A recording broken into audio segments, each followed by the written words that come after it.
Nine tails के सभी दर्शकों का स्वागत है। दोस्तों, यह वीडियो शुरू करने से पहले मैं बताना चाहती हूँ कि जब भी भगवान की मृत्यु के विषय में चर्चा होती है तो वस्तुतः उसका अर्थ मृत्यु नहीं होता। भगवान अदृश्य होते हैं, कभी मरते नहीं, और जब जब धर्म विलुप्त होता है तब उसकी रक्षा करने के लिए धरती पर अवतार लेते हैं। अब बात करते हैं आज के विषय की। ऐसा कहा जाता है कि जब भगवान कृष्ण की मृत्यु के पश्चात उनका दाह संस्कार हुआ तब उनके शरीर का एक अंग नहीं जला था।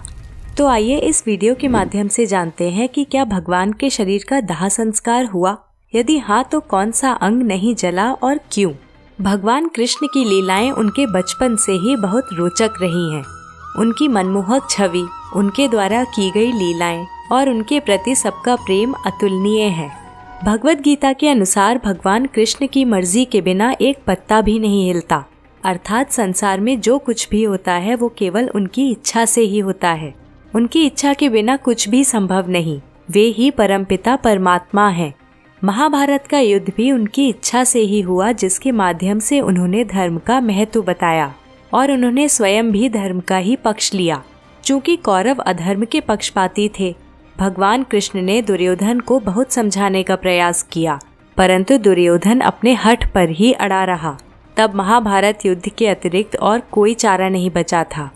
महाभारत युद्ध के समय जब दुर्योधन का अंत हुआ तब उसकी मां शोकाकुल हो उठी और रणभूमि में जब वो पुत्रों की मृत्यु पर शोक व्यक्त करने पहुंची तब उन्होंने श्री कृष्ण को श्राप दिया कि ठीक 36 वर्षों पश्चात उनकी मृत्यु हो जाएगी, क्योंकि उन्हें गलत फहमी थी कि उनके पुत्रों की मृत्यु भगवान कृष्ण के कारण ही हुई है। वास्तव में तो भगवान कृष्ण किसी श्राप के कारण नहीं, अपितु अपनी इच्छा से ही संसार से अदृश्य हुए थे, क्योंकि जो भी इस संसार में आता है उसकी देह का विनाश निश्चित है। भगवान मृत्यु लोक छोड़कर कैसे अपने लोक गए, इसका वर्णन भागवत पुराण के 11वें स्कंध में मिलता है। मित्रों, यह तो आप जानते ही हैं कि भागवत पुराण शुकदेव गोस्वामी जी के द्वारा राजा परीक्षित को सुनाई गई थी। 11वें स्कंध में शुकदेव जी परीक्षित महाराज से कहते हैं कि भगवान कृष्ण ने विचार किया कि यदुवंश अभी भी पृथ्वी पर है और पूर्णतया मुझ पर आश्रित है। यदुवंश के लोग धन, जनबल, घोड़े आदि से बलशाली हैं और पृथ्वी पर अपनी मनमानी कर रहे हैं। यहाँ तक कि देवता भी उन्हें पराजित नहीं कर सकते। इसलिए मुझे यदुवंश के लोगों में आपस में कलह उत्पन्न करनी होगी। उसके पश्चात ही मैं अपने धाम वापस जाऊंगा। ऐसा विचार करके भगवान ने एक लीला रचाई। आइए इसे विस्तार में जानते हैं। भगवान कृष्ण द्वारका नगरी के राजा थे। एक बार ऋषि विश्वामित्र, नारद मुनि और ऋषि दुर्वासा द्वारका नगरी पधारे। द्वारका में युवाओं का स्वभाव बहुत चंचल और उद्दंड था। एक बार कृष्ण पुत्र सांब समेत कुछ यदुवंश कुमारों को शरारत सूझी।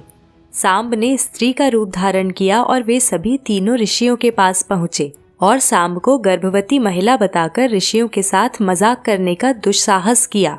ऋषियों ने भाप लिया कि उनके साथ मजाक हो रहा है। तब उन्होंने सांब को श्राप दिया कि वो ऐसे मूसल को जन्म देगा जिससे उसके कुल का नाश होगा। वास्तव में ऋषि मुनियों को भगवत प्रेरणा के कारण क्रोध आया, अतः ये भगवान की ही लीला थी। इस प्रकार के महापुरुष भगवान की लीला में सहयोग करते हैं, इसलिए मृत्यु लोक में निवास करके यहाँ के लोगों के समान ही व्यवहार करते हैं। उनका वास्तविक व्यवहार ऐसा नहीं होता। वे तो सदैव ही भगवान की भक्ति में लीन रहते हैं। ऋषियों का श्राप सुनकर सभी कुमार घबरा गए। उन सब ने सांब को स्त्री का रूप देने के लिए जो कृत्रिम पेट बनाया था उसे फाड़कर देखा तो उसमें वास्तव में मूसल था। यह देख वे सभी पछताने लगे। उन्होंने इस पूरी घटना के विषय में उग्रसेन को बताया। उग्रसेन मथुरा के राजा और कंस के पिता थे। उन्होंने सभी कुमारों को उस मूसल का चूर्ण बनाकर उस चूर्ण और बचे हुए लोहे के टुकड़ों को समुद्र में फेंकने का आदेश दिया। सभी ने ऐसा ही किया। वो चूर्ण पानी के साथ बहकर किनारे पर आ गया और जो लोहे के टुकड़े बचे थे उसे एक मछली ने निगल लिया। कुछ दिन पश्चात यह चूर्ण एरक के रूप में उगा, जो एक बिना गांठ की घास होती है। एक बार समुद्र में कुछ मछुआरे मछलियां पकड़ने पहुंचे और उस मछली को भी पकड़ा जिसने लोहे के टुकड़े निगल लिए थे। उस मछली के पेट से निकले लोहे के टुकड़े को एक बहेलिये ने अपने बाण की नोक पर लगा लिया। एक बार ब्रह्मा जी अपने पुत्रों और देवताओं के साथ द्वारका नगरी पधारे और भगवान से प्रार्थना की कि यदि अब वे चाहें तो अपने धाम पधार सकते हैं। तब श्री कृष्ण ने कहा कि मैं निश्चय कर चुका हूँ कि यदुवंशियों का नाश होते ही मैं परम धाम के लिए प्रस्थान करूँगा। तब सभी ने भगवान को प्रणाम किया और अपने धाम की ओर चले गए। उन सबके जाने के पश्चात द्वारका में कुछ दुर्भाग्यपूर्ण घटनाएं, उत्पात और अपशगुन होने लगे। यह देख भगवान ने बच्चों, स्त्रियों और वृद्धों को शंखधार क्षेत्र और अन्य सभी को प्रभास क्षेत्र में जाने का आदेश दिया, जहाँ से सरस्वती नदी बहकर समुद्र में मिलती है। प्रभास क्षेत्र में पहुंचकर सभी ने भगवान के आदेशानुसार पूजा अर्चना एवं भक्ति पूरी श्रद्धा से किए, परंतु वे सभी मैरेयक नामक मदिरा का पान करने लगे। इस मद का स्वाद तो मीठा होता है, परंतु यह बुद्धि भ्रष्ट करने वाला है। इसका सेवन करते ही सभी यदुवंशियों की बुद्धि भ्रष्ट होने लगी और सभी आपस में ही झगड़ने लगे। इस लड़ाई ने इतना भयंकर रूप ले लिया कि सभी यदुवंशी मृत्यु को प्राप्त हुए। इस प्रकार भगवान कृष्ण का उद्देश्य पूर्ण हुआ। इस घटना के पश्चात बलराम जी नदी के तट पर चिंतन में लीन हो गए और ध्यान में रहकर ही भौतिक शरीर को त्याग दिया। कुछ समय पश्चात ही भगवान कृष्ण एक पीपल के पेड़ के नीचे बैठे और सभी दिशाओं से अंधकार को नष्ट कर उन्हें प्रकाशमान करने लगे। उस समय भगवान के बैठने की अवस्था कुछ ऐसी थी कि वे अपनी दाईं जांघ पर बायां चरण रखे हुए थे। उनके चरण कमलों की आभा रक्त के समान प्रतीत हो रही थी। एक बहेलिये ने भगवान के चरणों को दूर से देखा, जो उसे हिरण के मुख के समान नजर आए। यह वही बहेलिया था जिसने मछली के पेट से निकले लोहे को अपने बाण में लगा लिया था। उसने हिरण समझकर भगवान की देह को बाण से भेद दिया।